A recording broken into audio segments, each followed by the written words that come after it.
እምርሁቅ ሰርይዋ ወተአምዋ ወአይመሮ ከመ ሀገሮሙ ይእቲ እምርሁቅ ሰርይዋ አምዋ ወአይመሮ ከመ ሀገሮሙ ይእቲ አክሱም ይእቲ ነቃ ገነት ማህደር ለንጹሃን አክሱም ይእቲ ነቃ ገነት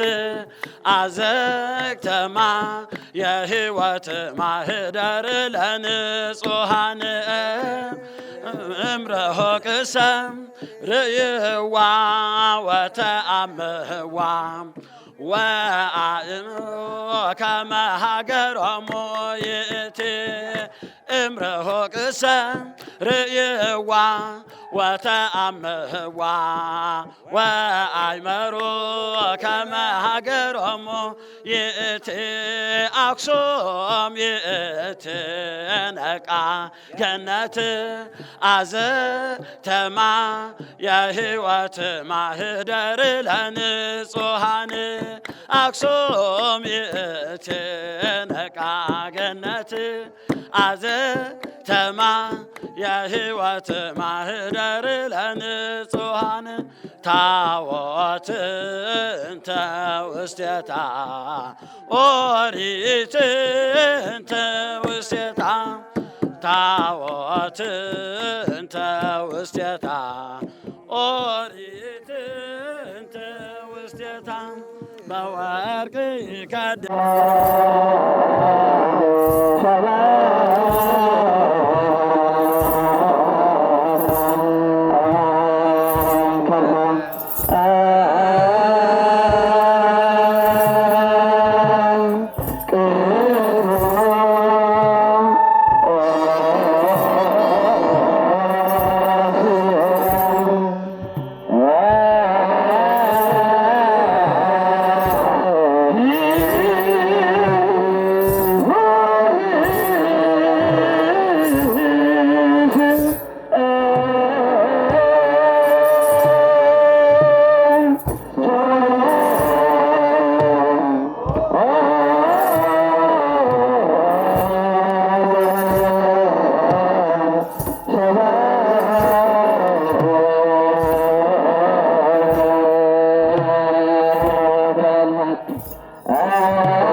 Hallelujah.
ክቡር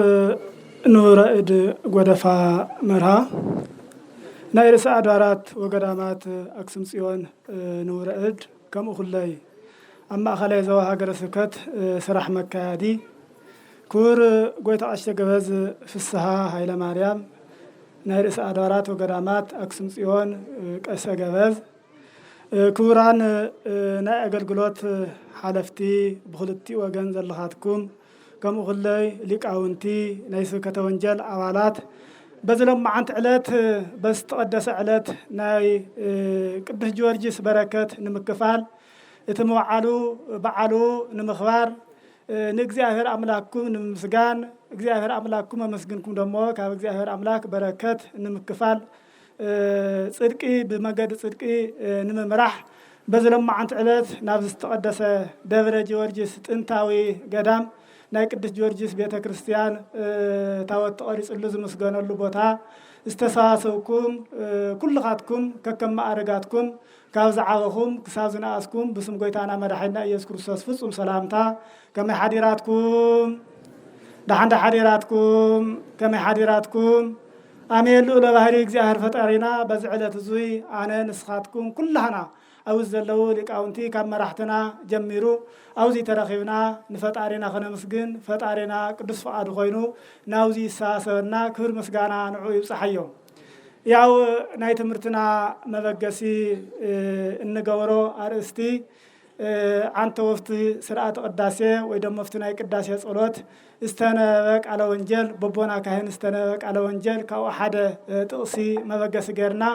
ከም እግዚአብሔር ፈቃድ ሕፅር ዝበለ ኣይንውሕልኩምን እቲ ናይ ቅዱስ ጊዮርጊስ ታሪክ ሰፊሕ እዩ ነዊሕ እዩ ግን እቲ ዋና ዝኾነ መሰረት ዝኾነ ምስ ህይወትና ዝኸይድ ንሕና ካብ ቅዱስ ጊዮርጊስ እንመሃረሉ ሕፅር ኣቢለ ን20 ደቂቃ ዝኣክል እየ ክነጋገር እሞ ስለዚ ናይ ትምህርትና መበገሲ ዝኸውን ናሁ ኣነ እፌንወክሙ ከመ ኣባግዕ ማእከለ ተኩላት ኩኑ ጠቢባነ ከመ አርዌ ምድር ወየውሃነ ከመ ርግብ ወተዓቀቡ እምእኩያን ሰብእ ይብል እዚ ቃል እዚ ዝተናገሮ ባዕሉ ጎይታና መድሓኒና ኢየሱስ ክርስቶስ ንዓይን ንዓኻትኩምን ናይ ድሕነት ስራሕቲ ክሰርሕ ናብዚ ዓለም እዚ ምስ መፀ ኣብዚ ዓለም እዚ መፅኡ ንደቂ ሰባት ካብ መከራ ኣብ ዘናግፈሉ ከምኡ ኩለይ ቃለ ወንጀሉ ኣብ ዘምህረሉ ሰዓት ዝተነገረ ኮይኑ ዝተጻሕፈ ወይ ደሞ ተሰኒዱ ዝተተሓዘ ደሞ ብቅዱስ ማቴዎስ ወንጀላዊ ኮይኑ ኣብ ምዕራፍ 10 ቁፅሪ 16 ዝርከብ ናይ እግዚአብሔር ኃይለ ቃል እዩ ስለዚ ናሁ ኣነ እፌንወክሙ ማእከለ ተኩላት እንሆ ንዓኻትኩም ንዓና ንኩላህና በቢ ደረጃና በቢ ማዕረግና በቢ ክእለትና በቢ ዘለና ናይ ሃይማኖት ጽንዓት ወይ ደሞ እንኽእሎ አገልግሎት ጎይታና መድሓኒና ኢየሱስ ክርስቶስ ናብዚ ዓለም እዚ በቢ ደረጃኡ ናብዞም ኣብዚ ዓለም እዚ ዘለዉ ኣለዋያን ነገስታት ከሓድያን መኳንንት ሃይማኖት ዘየኽብሩ ከምኡ ኩለይ ከም ቅዱስ ጊዮርጊስ ዝበሉ ሰማዕታት ዘሳድዱ ነበሩ ንሰማዕትነት ክበቅዑ ዝገበሩ አላውያን ነገስታት ከሓድያን መኳንንት ክልእኸኩም እየ ስለዚ ኣብዚ ልእኸኩም ሰዓት ደሞ እዚ ዓለም እዚኣ ንኩሉ ምቹ ስለ ዝኾነት ከምቲ ናይ እንስሳ ሓለውቲ ዝኾኑ ወይ ደሞ ጥሪት ዘለዎም ደቂ ሰባት እቶም እንስሳኦም ወይ እቶም ኣባጊዖም እቶም ኣላሕሞም ወይ እቶም ኣጣሎም ኩሎም ጥሪቶም ኣራዊት ኣለው እዮም ወይ ደሞ ተኩላ ኣለው እዮም ኢሎም ፈሪሖም ኣብ ገዛ ዓፅሞም ከም ዘይውዕሉ ናፍቲ መዓሎም ከም ዘሰማርውዎም ኣነ ደሞ ናብዚ ዓለም እዚኣ ሰፋሕ ዝኾነት መከራ ዘለዋ ስቃይ እትቕበለላ በሃይማኖትካ ጸኒዕኻ ትጓዓዘላ በቲ በሃይማኖትካ ጸኒዕኻ ናይ እግዚአብሔር ክብሪ ጸጋ ረኺብካ እትቅደሰላ በሓፈሻ ሃይማኖትካ ትምስክረላ ዓለም ንኹላኻትኩም ንዓኻትኩም በሃይማኖትኩም ጽኑዓት ትኾኑ ኣነ ይልኸኩም ኣለኹ ኢሉ ጎይታና መድሓኒና ኢየሱስ ክርስቶስ ዝቃል እዚ ተነገረ ማለት እዩ ስለዚ ዝንገር ዘሎ ደሞ ንኹላህና እዩ ከህፃን ጀምሩ ክሳብ ሽማግሌ አረጋዊ ከመሁላይ ከፍት ዲያቆን ጀምሩ ክሳብ ሊቀ ጳጳስ ንዘለው በብደረጁ በብማዕረጉ ናብዛ ዓለም እዚ ለሓላፍነት ለስልጣን ጎይታና መድሓኒና ኢየሱስ ክርስቶስ በዘተውህቦ በተስተዋህቦ ጸጋን ዕድልን በሃይማኖት ኮይኑ ከም ተመን ብልህ ኮይኑ ከም ርግብ ደሞ የዋ ኮይኑ ኣብዚ ዓለም እዚ በሃይማኖት ጸኒዑ ናይ እግዚአብሔር ቅድስና ክንካፈሎም ዝግበአና ጎይታና መድሓኒና ኢየሱስ ክርስቶስ የምህረና ማለት እዩ። ስለዚ ካብዚ ቃል እዚ ተበጊስና ለማዓንቲ ቅዱስ ጊዮርጊስ ሊቀ ሰማዕት ዝኾነ ጊዮርጊስ ማለት ፀሐይ ማለት እዩ። ሃረገ ወይን ማለት እዩ ክትርጎም ተሎ ሊቃውንቲ ክትርጉምዎ ናይ ጊዮርጊስ ዝብል ትርጓሜ ፀሐይ ከም ዝኾነ ሃረገ ወይን ከም ዝኾነ ከምኡ ኩለይ ፀሐይ ልዳ እንዳተባሃለ ከም ዝፅዋዕ ይናገር ይትርጉምዎ ማለት እዩ። ስለዚ ቅዱስ ጊዮርጊስ አማጻጽኡ ከመይ እዩ ምስቲ ናይ ትምህርትና ርእሲ ከመይና ነተሓዘልና ክንነጋገር ተለና ናብ ህይወትናም ክንልውጦ ተለና ከምቲ ጎይታና መድሓኒና ኢየሱስ ክርስቶስ እዛ ቃል እዚኣ ንኩሉ ዝተነገረት ቅዱስ ጊዮርጊስ እዛ ቃል እዚኣ እዛ ሓላፍነት እዚኣ ተቐቢሉ ኣብዛ ዓለም እዚ ብሃይማኖቱ ንዝመፅእ መከራ ኩሉ ተቐቢሉ ብዙሕ ገሊ ብዙሕ ትርፋት ዝገበረ ብዙሕ በቲ ንሱ ዝሰርሖ ዝነበረ ተጋድሎ ደሞ ብዙሓት ኣመንቲ ናፍታ ንሱ ዝኣምነላ ዝነበረ ናይ ክርስቶስ መርኤት ወይ ደሞ መንጋ ዝሰብሰበ ዘእመነ ቅዱስ ኣቦና እዩ ማለት እዩ። ስለዚ ቅዱስ ጊዮርጊስ እንታይ ሰሪሑ ኣብዚ ሃይማኖት እዚኣ ኮይኑ ከምቲ ጎይታና መድሓኒና ኢየሱስ ክርስቶስ ተናገሮ ቃል ኣሎ። እቲ ቃል ንሱ እንታይ እዩ ዝብል ወትከውኑ ጽሉኣነ በእንተ ስምየ። ስለዚ ንስኻትኩም ኣብዚ ዓለም እዚ ብስመይ ኣብዚ ኣመንኩም بكريستوس أملكوت صنعهم أبتمالالسلو بز عالم زي زلوا እግዚአብሔር ዘይፈቱ እግዚአብሔር ዘይምልኹ ከምኡኹለይ ናይ እግዚአብሔር ቃል ሓልዮም ዘይኸዱ ሰባት ንስኻትኩም ተጸላእቲ ተነቀፍቲ ወይ ደሞ ተሳደድቲ ክትኮኑኹም በሰዓት እዚ ደሞ ወይ ቀትልኩም ክቀትልኩም እዮም ሁለይ ስጋኹም ናብ እሳት ክድውርይዎ እዮም አካላትኩም ብሰይፊ ክቆራርጽዎ እዮም ስለዚህ ከም ቅዱስ ጊዮርጊስ በመንኮራኹር ዓጽምኹም ክጥሕንዎ እዮም ጥሕኖም ናብ ንፋስ ክድውርይዎ እዮም ብዙሕ መከራ በሃይማኖትኩም ኢልኩም ንዓይ ስለዝኣመንኩም ብክርስቶስ ስለጸናዕኹም በኣይ ብምእማንኩም ደሞ ብዙሕ መከራ ክገጥመኩም እዩ ስለዚህ ወይ ትተሃጎል ኣሃቲ ምስር ተርእስኩም ነገር ግን እቲ ብእግዚአብሔር ዝኣመነ ሰብ እቲ በእግዚአብሔር ጸኒዕ ዝጓዓዝ ሰብ እግዚአብሔር ሁሉ ጊዜ ምስኡ ስለዝኾነ እግዚአብሔር ናይ እግዚአብሔር ረድኤት ስለትሕልዎ ናይ እግዚአብሔር ሓይሊ ታኩሉ ነገር ስለ እተጽናዕንዖን እትሕልወን ካባኻትኩም እታ ንእሽተይ ተኣክል ሓንቲ ታፍታ ጸጉሪ ርእስኹም ሓንቲ ጨጉሪ ተኣክል እኳ ክትጠፍእ ክትወድቕ ኣይትኽእልን እያ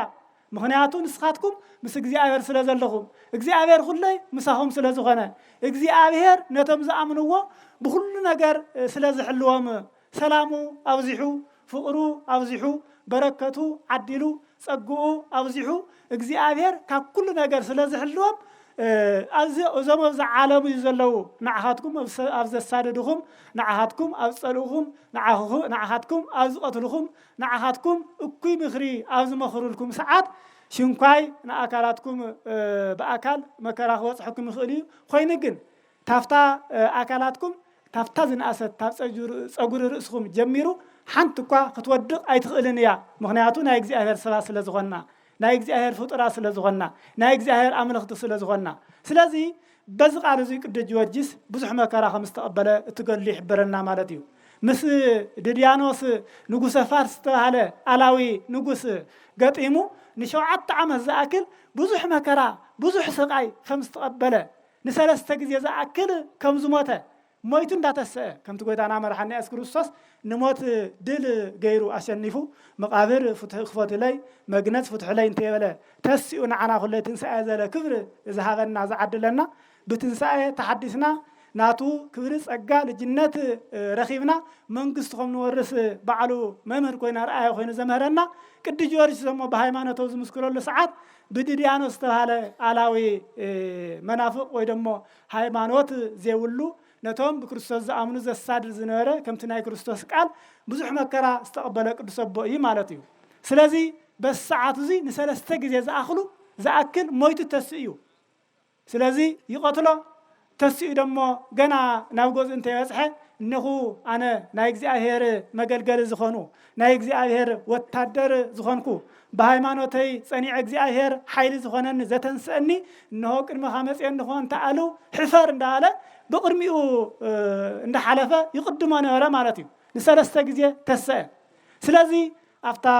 ለዚ ኣምን ኩሉ ይትከሃል ነቲ ዝኣምን ነቲ ብትሕትና ዝመላለስ ነቲ ብፍቅረ እግዚአብሔር ጸኒዕ ዝጓዓዝ ነቲ ብቅድስና ናይ እግዚአብሔር ቃል ዘዳምዝ ነቲ ብሕጉን ስርዓቱን ዝመላለስ ደሞ ንሱ ፍጹም ኣማኒ ከም ዝኸውን እሞ ነቲ ፍጹም ኣማኒ ደሞ እግዚአብሔር ኣምላክ ኩሉ ከም ዝሰርሐሉ ኩሉ ተኣምራት ከም ዝገብር እቲ ዝጸለየ ጸሎት ናብ ቅድሚ እግዚአብሔር ወፂሑ ንዕኡ ኣድሒኑ ከም ቅዱስ ጊዮርጊስ ዘትስኦ ዝነበረ ካብ ሞት ዘልዕሎ ዝነበረ ሃይማኖቱ እዩ ማለት እዩ ካብ ሞት ዘትንስኦ ዝነበረ ጸሎቱ እዩ ካብ መከራ ዘድሕኖ ዝነበረ እቲ ብቕዓቱ እዩ ስለዚ ንሕና እንድሕር ፍጹማን ኣመንቲ ኮይና ካብ ሞት ዘይንድሕነሉ ካብ መከራ ዘይንወፀሉ ካብ ወረ ኩናት ዘይንድሕነሉ ዋላ ሓንቲ ምኽንያት የለን ታይዳ እዩ ዝቐርየና ዘሎ ክንብል ተለና ልክዕ ከም ቅዱስ ጊዮርጊስ ዘይምዃንና እዩ ማለት እዩ እቲ እምነት እናጎደለና እዩ እቲ ሃይማኖት እንሄብ ልቦናና ስለዚ ኣብ ተግባር ግን ንእሽተይ ስለ ዝተርፈና እዩ ንሕና ደቂ ክርስቶስ ኢና ንብል ግን ናይ ክርስቶስ ስራሕ ቅድስና በቲ ናይ ክርስቶስ ኣሰር ስዒብና ስለ ዘይንኸይድ እዩ እቲ መከራ ዝነውሕ እምበር ቅዱስ ጊዮርጊስ እንትመውት ተሎ ወዳው እቲ ኣላዊ ንጉስ ድድያኖስ ናብ ገጹ ናብ ዝሓሰቦ እንተይበጽሐ ብቅድሚኡ ጸኒሑ ኣቋርጺው እንሆ ኣነ ብናይ እግዚአብሔር ሓይሊ ናይ ክርስቶስ ባርያ ዝኾንኩ ናይ ክርስቶስ መገልገሊ ዝኾንኩ ሰማይት መጽአልካ ኣለኹ ስለዚ እመን እዩ ዝብሎ ዝነበረ እመን በቲ ሰማይ ምድሪ ዝፈጠረ ሓደ ኣምላክ ንዓናም ዝፈጠረ ጸጉኡ ንደቂ ሰባት ዘብዝሕ ክብሩ ንደቂ ሰባት ዘውርስ እግዚአብሔር ኣምላክ እመን ይብሎ ነበረ ማለት እዩ ስለዚ ድድያኖስ ግን ልቦንኡ ጨኪኑ ነበረ ናብ ህሊኑ ኣይምለስን ዝነበረ ማለት እዩ ስለዚ ወለደይ ኣሰር ድድያኖስ ይኾንና ክንስዕብ ዝግበአና ኣሰር ቅዱስ ጊዮርጊስ ሰማይ ስዒብና ናብ ልቦናና ተመሊስና ዝገበርና የሓጢያት ኩሉ ይቕረልና ማለት እዩ እግዚአብሔር ኣምላክ ሓዳጌ በቀል ኣምላክ እዩ ዘለና ንሕና ክንምድን ንኽእል ኢና ደቂ ሰባት ክንጋገ ንኽእል ኢና ከምቲ መሰረቱ ወለድና ዝተጋገዩ ግን ተጋገዮም ኢሉ ብኡ ከም ዘይገደፎም መፂኡ ናብዚ ዓለም እዚ ሞይቱ ኩሉ ዝከኣል ክሒሱ ዝግበር ገይሩ ናብ ዝነበረ ጥንተ ልጅነቶም ከም ዝመለሶም ንሕና ክንጋገ ንኽእልና ሰብ ተጋጋየ እዩ ግን ካብ ጌጋና ክንእረም ከም ዝግበአና ግን ቅዱሳት መጽሓፍቲ የምህርና ማለት እዩ ድድያኖስ ካብ ጌግኡ ክእረም ኣይከኣለን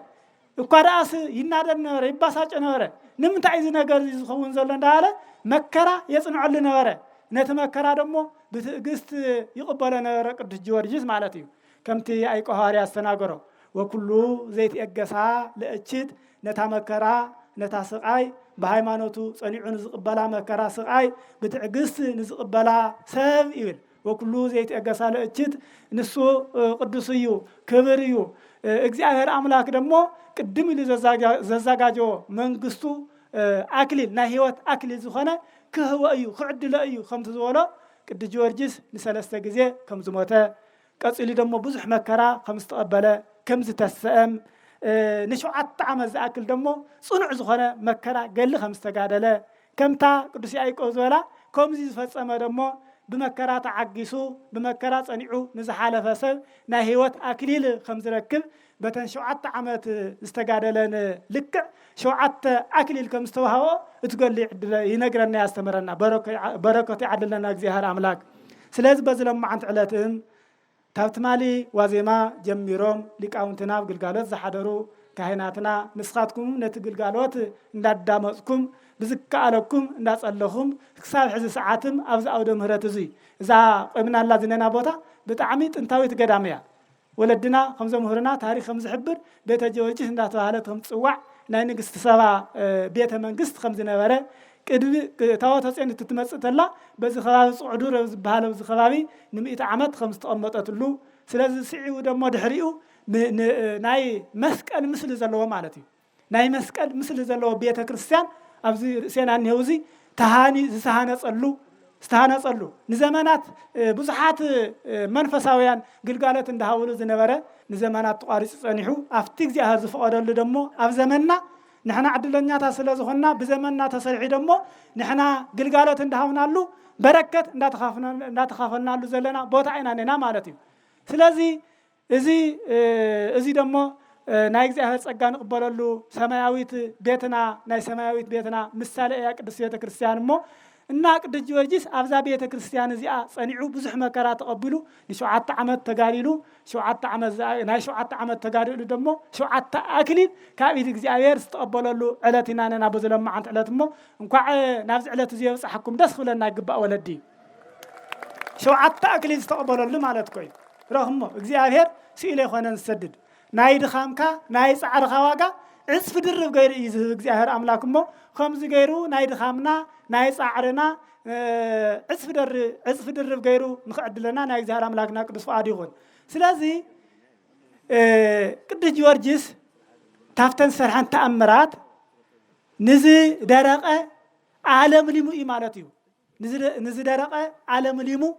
تخلي مالتي إصوات تقوميت أمر زنورو اتديانوس نعانا أملاكي نتعوضي سجد بزلو لساعات مبار أنا خسجد يمو هزب سبس الليلو قد جورجيس دمو ستناقرلو أبتي خمسين حنا تساسبنا لزنا نساعات توم هزب مستساسبو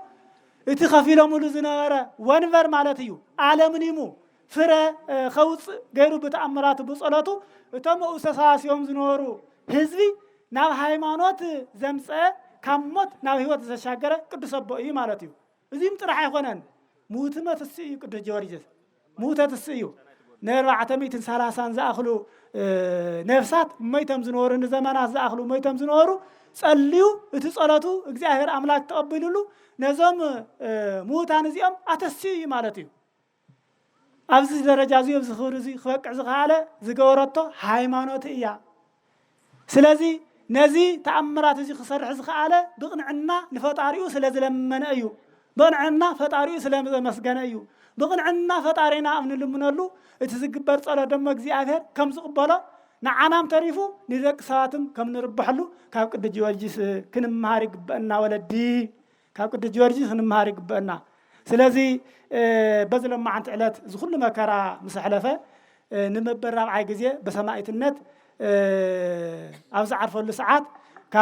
كسادو خم تعمت وليك أو تزمسكون وزنورو دم ماي حالي سلسته نايك الدسنو مسالي زخانو كأنجتو فسيسم بزلم مع أنت لا تجزئها أملاك أتدان آتيلو سلاز خلو تقعد لها سلاز خلو مكرا استقبل كايو سلاز خلو بتي تقعد لها بتي استقبل كايا مكرا بتي استصر حزن وركات أمرات ناي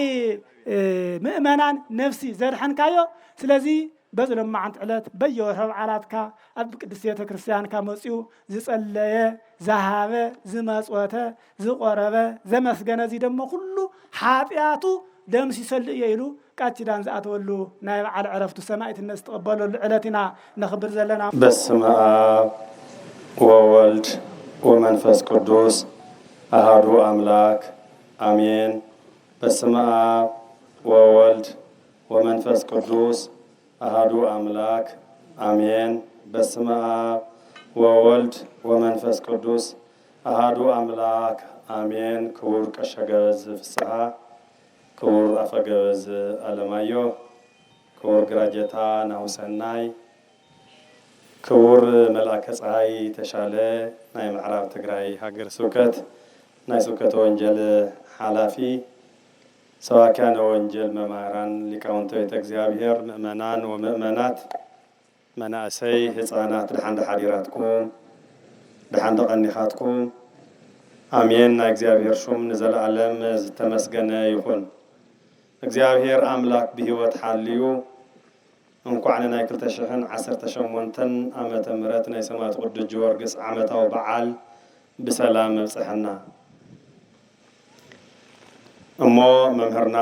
መጋቢ ምስጢር ተክለ ሃይማኖት ቃል ህይወት ይስማዕልና ሊቃውንተ ቤተ እግዚአብሔር ውን ሙሉለይቲ ካዋዜማ ጀሚርኩም እስከ ቅዳሴ እስከ ዕጣነ መጎር እስከ ዝማሬ ዝብሙሉ እዚ እንዳገልገልኩም ዝሓደርኩም ኩልኩም ቃል ህይወት ይስማዕልና ዕድመን ጥዕናን ይሃበልና ምእመናን ውን ኣብዚ ቦታ እዚ መፅኹም ሓዲርኩም በረከት ናይ ቅዱስ ጊዮርጊስ ንምክፋል ስለ ዘብቃዕና ንዝመጽእ ዘሎ ዓመት ድማ ብሰላም ይብጽሐና እሞት ትምህርቲ ዝጎደለ የለን ብዙሕ ትምህርቲ እንዳተማሃርና ፊድና ቀደም ክብል بممر سيساي دحراي ون حزي بمجا مسترنا تمارنا نرفيدنا أنا زم حلال فو ملكتين اشتايو زبوتازي بيت جورجسي بحال تناي مجمريا مسارتنا أقسم زبوتازي أقسماويان أو زبوتازي يوم يقومتون يرون تحزز النهاية نقومتون لزلنا ختما بحرين يرون تحزز النهاية بيت كريستيان رئيس عدوارات وقدامات أقسم تسيان زنيتولو بحرين يرون سلازي بهج لبونا تقبلهم عندنا بهج أوريت مسؤولية أوريت زكايلو لزنور بوتا زبوتا زيو عبي بوتا يو زبوتا زي نعلم كدا نجست سبا منيليك زيهم بمولهم تابيو تاب إسرائيل زموتون نليك كهنات أزاريا سون بوتهم كوزي حيزو أسوا استحت زنيه نجست سبا زي بمولو زو زنيه بوتا يو نيرو نزي ناقصم حوالتي زسرحو نزي ناقصم زنيه بيت منجستات زسرحو نزي ناقصم كرسي زلو زسرحو أو زبوتا زي زنورو ولدنا أي مقابرو مون أو زي سلازي مسئنا زنينا نابز بيت كريستيان زي نايسمعتو قرد جورجس بعال تراين مخبار زي كونس نايتم ولدنا سرحت تاريخ سرحت قيا سرحت قرسي زخونو ولدنا ون نخنستاوسينا ناوز بوتا زي مسئنا እግዚአብሔር አምላክ ዞም ወለድና ዚያቶም አሁፍ አብርሃም ንይሳቅን ያዕቆብን የኖረልና ዞም ወለድ ዚያቶም ዝሰርሕዎ ታሪክ ዝሰርሕዎ ቅርሲ ናይ ምሕላው ግዴታ ድማ ኣለና ንሕና ንሳቶም ዝሰርሕዎ እኳ ተዘይከኣልናዮ ትንሳቶም ገዲፎሞ ዝኸዱ ቅርሲ ትንሳቶም ገዲፎሞ ዝኸዱ ሃይማኖት ትንሳቶም ገዲፎሞ ዝኸዱ ባህሊ ናይ ምሕላው ግዴታ ኣለና እዩ نحنا عاوزين نحلو زلنا تاريخنا نكرسنا زوعنياتاتنا وردياتاتنا مبرز تاريخ زي نايمول إثيوبيا نايمول أفريقياويان تاريخ يزلو أبوكسم زلو تاريخ عاوزين زلنا بعدل عاوزين زلنا يزلنا تراي أيكون نحنا وردياتنا حدث فابريكا يسرح أفت فابريكا دما زحلو له زوعنيا يقصر نحنا قصارنا نايزب إثيوبيا نا حزب تግራይ نا حزب افريقيا نا عالم كيقري قصارينا ازي زنبره حق لبونا حق اوريت حق ونجل حليو زخده زبوتا زي عبي بوتا كافتم لو زبالو اربعه نا عالم عبيتي نغستات زنورغو حده اقسم يو بمخنيات ندحريت انداتغوتته انداتملسه دا ندحريت يترفنبر قرصن امنتون هايمانوتون ባህሉን ግን حليو زخير زلو كاو تولدن أو تولدن دا تساقاقره نزق قرصوزي حليهم زخدو أقسماويان زبعنياتات يوم وردياتات يوم سلازي ناي زقرصوزي حلو تدعين أمبر زقرصوزي نايمولو حزبيو نايمولو عالميو نايمولو إثيوبيايو سلازي كرسخ نحلو تلنا دما عايزوخم قبوزو برتعو يناخن بار زقبانا زبوتازي قدس كتمايو هقا لبونا بهقا لبونا آمينوم زنورو ولد زنورو بوتا أيو قدسيو زبوتا زي هج أوريت نجست سوا ناي سلمون نمفلات إلى نبي يروساليم مسكدت نجوس كداماوي مليلي كاو سلمونن كاو نجست سوا توليدو مصحفت أوريتن صلاة زموسي عيزو خمس انتلو أو زبوتا زي عارفو زبوتا زي قدس بوتا ناي صلاة بوتا أيو زبوتا زي قدس بوتا أيو أو زبوتا زي العلق التميتن سسان حموشتن نجستات زنجسلو كاوزي كعندا توتنو ملو إثيوبيا زم حدرو زنورو نجستات زتفتقرولن زتولدولن زعبيولن قدوس بوتايو زبوتا زي بقدسان نجستات برها وأصبها زمن منجست جزية نمجمريا جزية كأفريقيا نمجمريا جزية بيت كريستيان زتسر حلو بوتا قدوس بوتايو أقسم بوصو أو نسلامة كساتي برهان سرعة كنا سرعة تمكت سرعة قربان زت تفج أمرلون أي مجمر يا بوتا زبوتا زيو زبوتا زي قدوس بوتا يو أقسم أويان أوزي كوينو قندما بيت كريستيان نخسر راح زيابير سلازف غدا ቅዱሳን ነገስታት አብርሃ ወአጽብሃ በኺዮም ለሚኖም ንፈጣሪኦም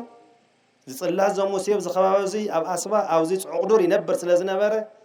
ኣፍትሒ ባሕሪ ዝነበረሉ ሕዝብቲ ቤተ ክርስቲያን ዝንሄ ጎይታና መድሓኒና ኢየሱስ ክርስቶስ ካብ ገነት ሓመድ ኣምፂኡ ኣብ መከየዲ እግዚእ ኮይኑ ነቲ ባሕሪ ዝነበረ ናብ የብስ ዝቐየረሉ ቅዱስ ቦታ እዩ። ክርስቶስ ብእግሩ ዝኸደሉ ቦታ ቅዱስ ከተማ እዩ ኣኽሱም። ኣኽሱም ቅዱስ ያሬድ ዝኣክል ትሕዚ ሙሉእ ለይትን እንዳተወደሰሉ እንዳተመስገነሉ ዝሓደረ ኣብ ሙሉእ ኢትዮጵያን ኣብ ሙሉእ ኤርትራን ብኢትዮጵያውያንን ብኤርትራውያንን ብተጋሩን እውን ኣብ ወፃእ እንዳተዘምየን እንዳተገልገለን ዝሓድር ዘሎ ፍጥረቱን ልደቱን ዕብየቱን ትምህርቱን ዝወለደት ነዚ ኣህጉር እዚ ዘረከበት እዛ ቦታ እዚኣ እዛ ቅድስቲ ከተማ ኣኽሱም እያ ንቅዱስ ያሬድ። ካብ ክንደይ ኣውሮፓ ዓድታት ተፈናቂሎም ናብ ታወቶ ጸኒና ንከይድ ኢሎም ዓዶም ገዲፎም ንግስነቶም ገዲፎም ሃፍቶም ገዲፎም ዝመፁ ተስኣቱ ቅዱሳን ናብ ካሊእ ቦታ ይመረፁን ናብዛ ቅድስቲ ከተማ ንኣኽሱም እዮም መፅኦም። ቅዱሳን ዝኸደሉ ብእግሮም እዩ ቦታ እዚ ኣኽሱም። ኣኽሱም ንዘመናት ዝኣክል ንልዕሊ 6000 ዓመት ዓለም ካብ ዝፍጠር ከም ሃገራ ብማይ ኣይህ ዋላ ጠፊኣ እንተነበረት ሰብ ዘይተፈለየላ ነገስታት ዘይተፈለዩላ መነኮሳት ዘይተፈለዩላ ጳጳሳት ዘይተፈለዩላ ነገስታት ዘይተፈለዩላ ቅድስቲ ከተማ እያ ኣኽሱም።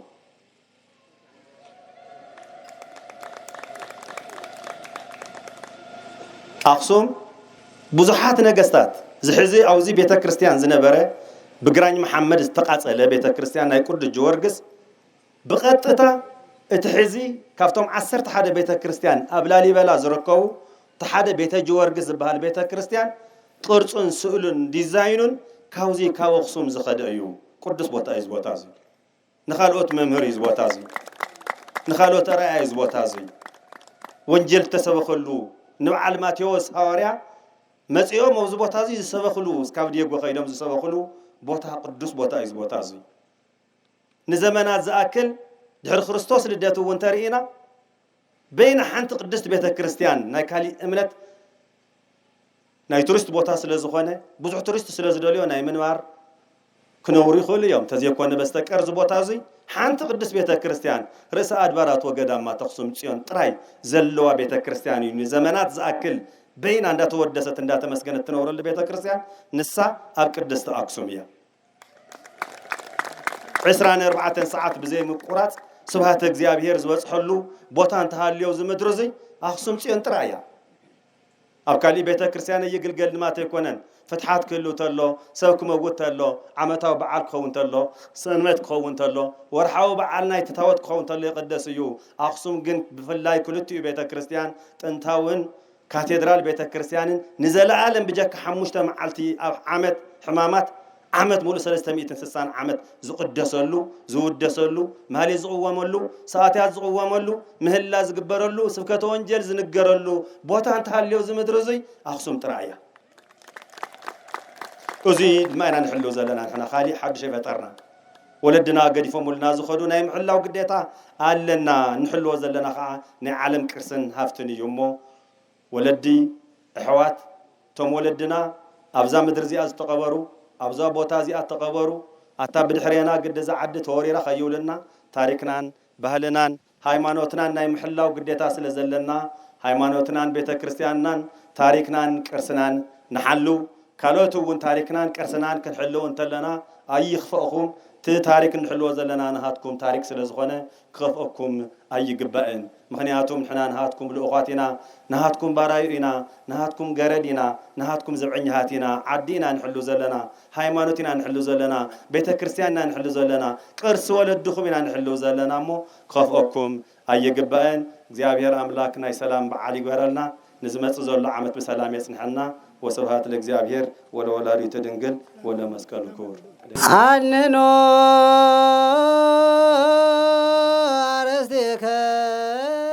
አርሥቲከሙ ቅድመ እግዚአብሔር አምላከነ በደክዎርንዎ ሮእድ ከመ ይባ አሜን። እግዚአብሔር ይባርክን ወይሰአለን።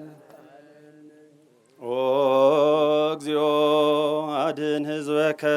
ወባርክ ርስተከ። ኦ እግዚኦ አድን ህዝበከ ወባርክ ርስተከ። ኦ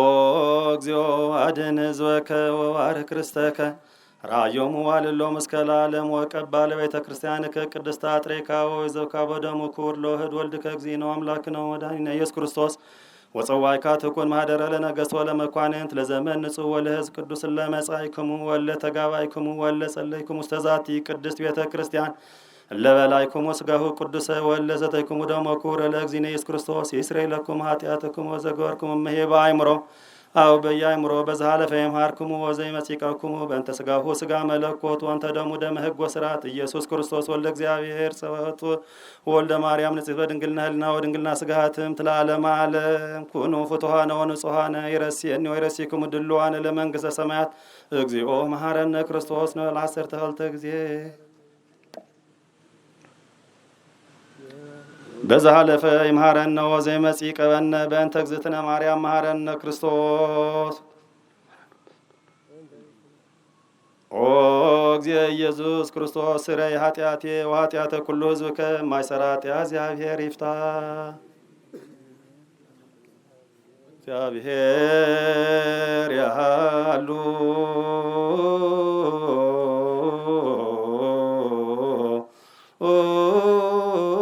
ምስለ ኩልክሙ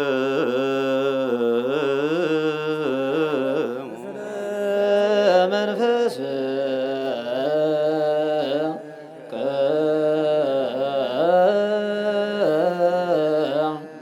አሜን። እግዚአብሔር ይባርከነ ለአግብርቲው በሰላም ስሬተ ይኩነነ ዘተመጦነ ሥጋኮ ወደመ ቃባህነ በመንችል ኩሎ ኃይሎ ለጸላይ በረከተ ዲከ ቅድስት እንተምልተ ምሕረት ቻንስ የፈኩለም ኩልኩ ያክሰነ ውስተ ኩልም ከረሰና ይደምረነ ብሩክ ዘዋበነ ሥጋው ቅዱሰ ወደሙ ክቡረ ጸጋ አነሳይነ